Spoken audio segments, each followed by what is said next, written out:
Ancient power was not only held by kings, it was not only in armies, palaces, walls, or weapons. Much of it was hidden in systems ordinary people had to live inside every day. Who owned the land? Who kept the records?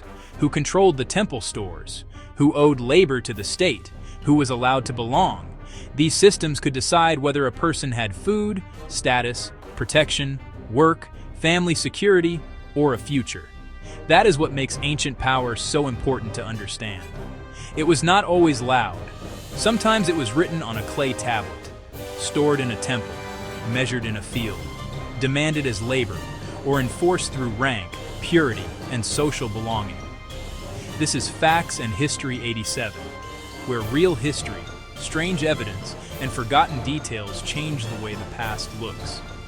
Today, 5 ancient power systems that controlled everyday life. Number 5. Land ownership. In the ancient world, land was never just land. Land meant food. Food meant survival. And survival meant power. If you controlled land, you controlled what people could grow, where they could live, what they owed, and who they depended on. For farmers, land was the difference between independence and vulnerability.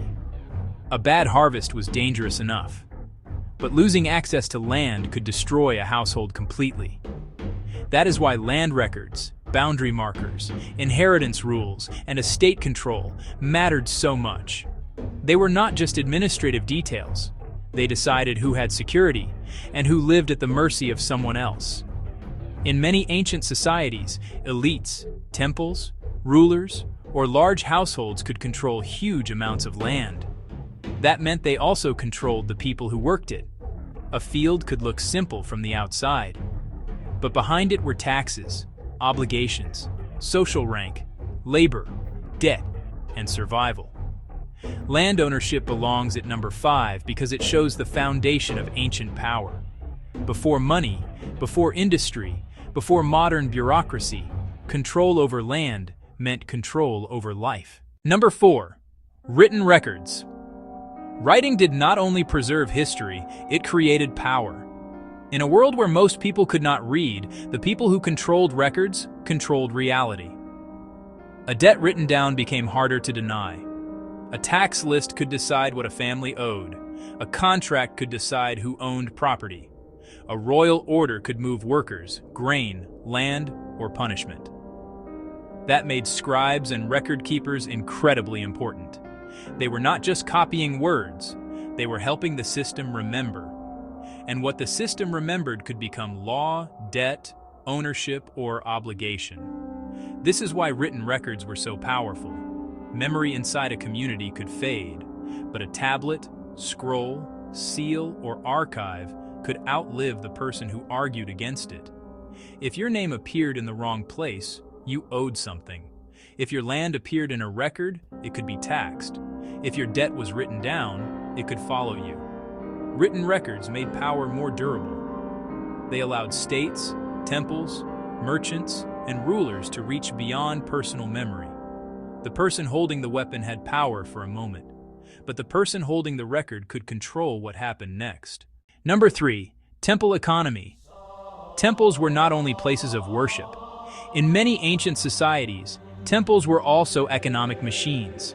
They could own land, store grain, organize workers, receive offerings, record transactions, support craft production, and act as centers of redistribution. That made temples powerful in a way modern people often underestimate. Religion and economy were not always separate worlds. A temple could be a sacred space, but also a warehouse, employer, landholder, archive, and political institution. For ordinary people, that meant the temple was not just where you prayed. It could be where grain was counted, where offerings were delivered, where labor was organized, where wealth was stored, where authority was made visible. The power of a temple came from belief, but also from management. It could connect the divine world to the practical world. The gods gave legitimacy. The storehouses gave control. That combination was powerful. If a temple controlled food, land, and records, then it could shape daily life far beyond ritual. The temple economy belongs at number 3 because it shows something important. Ancient power was strongest when religion, administration, and resources worked together. If you like history that explains how the past really worked, follow Facts in History 87 for more real history, strange facts, and forgotten evidence. Because power was not always where people think it was.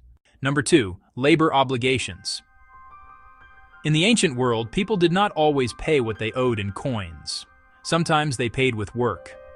Labor obligations could mean building walls, digging canals, maintaining roads, farming state land, serving in armies, transporting goods, or working on royal and temple projects. This was one of the most direct ways ancient states could control ordinary people. Your body became part of the system. A ruler did not need to personally command every worker. The system only had to record who owed labor, when they owed it, and where they had to appear. That made labor obligations extremely powerful. They could build monuments, maintain irrigation, support armies, feed palace economies, and keep large states functioning. But for the person doing the work, it could mean time away from family, fields, and survival. This is why labor systems mattered so much. They connected ordinary households to massive political projects. A canal might look like engineering. A wall might look like defense. A monument might look like glory. But behind all of them were people whose time, strength, and lives had been claimed by the system. Labor obligation belongs near the top because it turned human effort into state power. Number 1, social rank and belonging. The most powerful system was not always physical, it was social. Every society decides who belongs, who matters, who can marry, who can eat with who can enter sacred spaces, who can inherit, who can speak, and who must obey. In ancient societies, social rank could shape nearly every part of life. It could decide your clothing, your work, your marriage options, your legal protection, your relationship to religion, your honor, your future. This kind of power was terrifying because it did not always need guards. People enforced it themselves. Families enforced it. Communities enforced it. Priests enforced it. Custom enforced it. Fear enforced it. If you lost status, you could lose more than pride. You could lose protection, marriage prospects, political access, ritual access, and trust. That is why rank and belonging belong at number 1. Because the strongest control is not always forcing someone to obey. Sometimes it is making them afraid of being excluded. A person can survive without a palace. But being cut off from family, community, worship, work, and reputation could destroy a life. Ancient power did not only control what people did, it controlled who they were allowed to be. These 5 systems reveal how ancient power really worked. Land controlled survival, records controlled memory, temples controlled belief and resources, labor obligations controlled time and bodies, social rank controlled belonging. Together they shaped ordinary life more deeply than any single king or battlefield. That is why ancient history cannot only be told through rulers and wars. The real story is also in the systems beneath them. A person might never meet a king, but they could still feel power every day. In the field they worked, the record that named them, the temple that counted their offerings, the labor they owed, and the status they were allowed to hold. Ancient power was not only visible, it was built into daily life. Which ancient power system controlled people the most? Land, records, temples, labor, or social rank? Write it below. And subscribe to Facts and History 87 for more real history that sounds impossible.